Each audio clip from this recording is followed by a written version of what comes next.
Gianluigi Colazzuol, presidente del Confartigianato di Belluno Legno. Siamo venuti con l'Argav oggi a visitare questa nuova filiera dell'Arice e tutto quello che ci sta dietro. Il legno è un prodotto che da sempre l'uomo lavora, però qui in montagna ha un aspetto particolare. Voi avete una simbiosi con il territorio. Nella maniera più assoluta, mangiamo legno, lavoriamo il legno e lo mangiamo.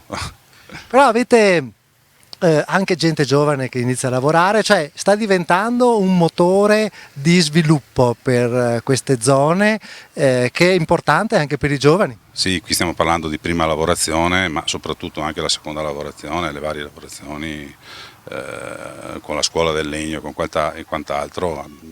La presenza dei giovani è fondamentale, presente assolutamente.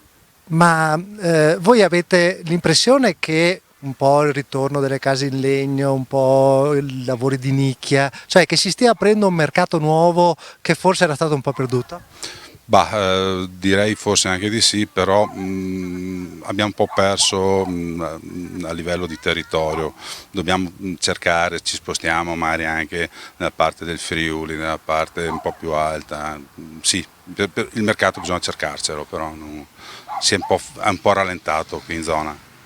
Poi oggi nella giornata formativa si diceva un altro aspetto fondamentale, cioè il legno è anche difesa del territorio perché si parte dagli alberi eccetera e quindi c'è una collaborazione necessaria tra l'artigianato che lavora, però l'agricoltura anche che è legata anch'essa al legno. È un aspetto comunque fondamentale, preservare il territorio, se non si cura comunque partendo dal bosco, dal sottobosco e da quant'altro, sì, chiaramente sì, l'agricoltura è determinante da questo punto di vista.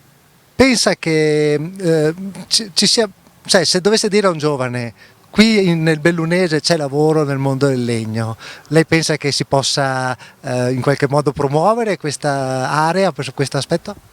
Bah, assolutamente sì, assolutamente sì.